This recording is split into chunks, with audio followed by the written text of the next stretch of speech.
Bonjour à tous et bienvenue sur Mythes et Civilisations, la chaîne où l'on explore les récits qui ont façonné l'imaginaire des peuples à travers les âges. Aujourd'hui, nous plongeons au cœur de la mythologie nordique, une tradition riche en récits épiques, en dieux puissants et en géants terrifiants. Notre sujet, Buri, le tout premier dieu nordique, un personnage énigmatique dont l'histoire est intimement liée à la création de l'univers.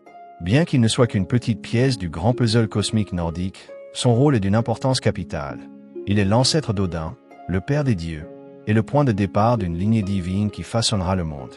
Mais pour comprendre Buri, il faut remonter aux origines même de l'univers nordique, à une époque où rien n'existait, sauf un vide immense appelé Ginnungagap. Nous allons explorer comment ce vide a donné naissance au royaume de glace et de feu, comment des êtres primordiaux comme Ymir et Odin ont émergé, et comment Buri, né de la glace salée, a marqué le début de la divine saga nordique. Préparez-vous à un voyage dans un monde de chaos, de création et de lutte cosmique. Et si vous aimez plonger dans les mystères des anciennes civilisations, n'oubliez pas de liker, de vous abonner et d'activer la cloche pour ne rien manquer. Allons-y. Section 1. Les origines de l'univers nordique. Pour raconter l'histoire de Buri, il faut d'abord comprendre comment l'univers nordique est né. Dans la mythologie nordique, tout commence avec Ginnungagap, un vide primordial, un néant si vaste et si profond qu'il défie l'imagination. Imaginez un espace sans lumière, sans matière, sans temps, un abîme absolu. Ce concept de vide originel n'est pas unique à la mythologie nordique. Dans la mythologie égyptienne, les eaux primordiales de Nun jouent un rôle similaire, un chaos liquide d'où émergent les dieux. En Grèce antique, le chaos est une entité vague et désordonnée qui précède la création. Mais dans le contexte nordique, Ginnungagap est plus qu'un simple vide. C'est le creuset où les forces opposées de la création vont s'affronter. De part et d'autre de ce vide, deux royaumes opposés prennent forme, Niflheim au nord et Muspelheim au sud. Niflheim est un monde de froid mordant, de ténèbres, de brouillard toxique. C'est un lieu hostile où coulent des rivières empoisonnées appelées Elivagar, dont les eaux glaciales charrient une boue acide et corrosive. Muspelheim, en revanche, est un royaume de feu et de lumière, une terre incandescente où règnent des flammes éternelles. Ce monde est si brûlant que seuls ceux nés dans ces flammes, comme les géants de feu, peuvent y survivre. À la tête de Muspelheim se trouve Surtr, le géant noir, une figure redoutable armée d'une épée flamboyante. Selon les prophéties nordiques, Surtr jouera un rôle central lors du Ragnarök, l'apocalypse nordique, où il mettra le monde à feu et à sang. Ces deux royaumes, Niflheim et Muspelheim, représentent des extrêmes. Le froid absolu contre la chaleur infernale, l'obscurité contre la lumière. Pourtant, c'est dans leur interaction que l'univers va naître. Les rivières toxiques d'Elivagar, s'écoulant depuis Niflheim, commencent à se répandre dans Ginnungagap. Au contact du vide, ces eaux empoisonnées se solidifient, formant des couches de glace acide. Pendant ce temps, des étincelles et des flammes jaillissent de Muspelheim, apportant chaleur et lumière dans le vide. Là où la glace rencontre le feu, quelque chose d'extraordinaire se produit. Le chaos des extrêmes donne naissance à une zone tempérée, un espace où la vie devient possible. Ce moment est crucial, car il illustre une idée fondamentale de la mythologie nordique. L'ordre naît du chaos, mais seulement à travers un équilibre fragile. Cette rencontre entre le feu et la glace est presque alchimique, une fusion des opposés qui prépare le terrain pour la création. Et c'est dans cet espace liminal, entre le froid mordant et la chaleur ardente, que les premiers êtres émergent. Section 2. Ymir et Odin, les êtres primordiaux. De la glace fondante et des vapeurs chaudes de Ginnungagap naît Ymir, le premier être de la mythologie nordique, également appelé Orgelmir par les géants. Ymir n'est pas un dieu, mais un géant primordial, une entité colossale dont la taille et la puissance défient l'entendement. Son apparition marque le début de la vie dans l'univers nordique, mais il est aussi une figure ambiguë, à la fois créatrice et destructrice. Selon les récits, Ymir est hermaphrodite, capable de se reproduire seul. Alors qu'il dort, la sueur de son corps donne naissance à des géants. Un fils et une fille émergent de son aisselle gauche, et un autre fils naît de l'union de ses jambes. Ses descendants forment la lignée des Jötunn, les géants de givre, qui deviendront les rivaux éternels des dieux. Parallèlement à Ymir, un autre être émerge de la glace, Odin, la vache primordiale. Odin est une figure fascinante, incarnation de la vie et de la subsistance dans un monde hostile. Elle se nourrit en léchant la glace salée qui l'entoure, et de ses mamelles coulent 4 rivières de lait, qui nourrissent Ymir. Cette relation entre Ymir et Odin-Bla symbolise une dichotomie fondamentale. Odin-Bla est à la fois la nourricière et l'agent de transformation. Car en léchant la glace, elle accomplit un acte de création inattendu. Jour après jour, Odin-Bla continue de lécher la glace salée. Et peu à peu, une forme commence à apparaître. D'abord, des cheveux humains deviennent visibles, puis un visage, et enfin, un corps entier émerge. Cet être est Buri, le premier dieu de la mythologie nordique. Grand, fort et d'une beauté saisissante, Buri est une figure d'ordre et de divinité dans un monde encore dominé par le chaos. Son émergence marque un tournant. Si Ymir représente la force brute et désordonnée des géants, Buri incarne le potentiel d'une nouvelle ère, celle des dieux. Cette dualité entre Ymir et Buri reflète un thème récurrent dans la mythologie nordique. Le conflit entre les forces chaotiques, les géants, et les forces ordonnatrices, les dieux.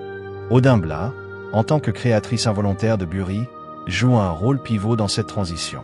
Elle est à la fois la nourricière de Ymir et la libératrice de Buri, un symbole de la manière dont la vie peut surgir des forces les plus inattendues. Section 3. Buri et la lignée divine. Buri, une fois libéré de la glace, devient le point de départ de la lignée divine nordique. Bien que les textes, comme l'Edda en prose de Snorri Sturluson, ne détaillent pas les circonstances exactes de sa vie, nous savons qu'il engendre un fils, Bor.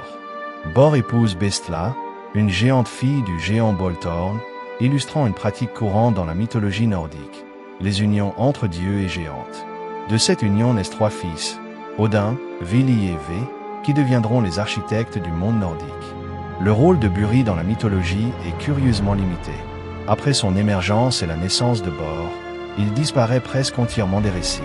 Aucun mythe ne relate ses exploits, sa mort ou son rôle après la création. Cette absence intrigue les chercheurs. Était-il une figure purement fonctionnelle, un mécanisme narratif pour expliquer l'origine des dieux, ou bien faisait-il partie de traditions orales plus anciennes, aujourd'hui perdues? John Lando, dans son ouvrage Norse Mythology. A Guide to God, Heroes, Ritual, and Belief, suggère que Buri pourrait avoir été une figure centrale dans des récits antérieurs, mais que son rôle a été éclipsé par celui d'Odin et de ses frères. Malgré son absence dans les récits ultérieurs, l'importance de Buri ne peut être sous-estimée. Il est le premier dieu, l'ancêtre d'Odin, le dieu de la sagesse et de la guerre, qui deviendra la figure centrale de la mythologie nordique. En ce sens, Buri représente le commencement, le premier pas vers l'ordre divin dans un univers encore dominé par le chaos. Son émergence de la glace, sculptée par Odin-Bla, peut être vue comme une métaphore de la création elle-même. Un acte lent, patient, mais inéluctable. Section 4. La création du monde et le sacrifice d'Ymir. L'histoire de Buri est indissociable de celle de la création du monde, un processus marqué par la violence et le sacrifice. Odin, Vili et Ve, les petits-fils de Buri, décident de mettre fin au règne de Ymir. Les raisons de cette décision ne sont pas explicites dans les textes, mais les géants, en tant que force chaotique, sont souvent perçus comme une menace par les dieux. Les 3 frères s'unissent pour affronter Ymir dans un combat titanesque. Malgré sa puissance, Ymir succombe, et son sang jaillit en torrent si abondant qu'il noie presque toute la race des géants. Le corps d'Ymir devient alors la matière première de l'univers. Dans un acte de création cosmique, Odin et ses frères le transforment en un monde ordonné. De son sang, il façonne les mers et les lacs, de sa chair, la terre, de ses os, les montagnes, de ses dents, les rochers. Son crâne devient le ciel, soutenu aux 4 coins par des nains nommés nord, sud et ouest. Les étincelles de Muspelheim, capturées dans le ciel, deviennent les étoiles, tandis que les nuages sont formés à partir de son cerveau. Ce sacrifice d'Ymir est un motif récurrent dans de nombreuses mythologies. Dans la mythologie babylonienne, par exemple, la déesse Tiamat est tuée par Marduk, et son corps est utilisé pour créer le monde. Cette idée d'un chaos primordial transformé en ordre par un acte de violence reflète une vision du monde où la création est indissociable de la destruction. Au centre de ce nouveau monde, les dieux créent Midgard, le royaume des humains, entouré d'un océan et protégé par un mur construit à partir des cils d'Ymir. Les géants, relégués aux terres sauvages de Jotunheim, restent une menace constante, mais Midgard devient un espace pour l'humanité, bien que les premiers humains n'apparaissent que plus tard. Section 5.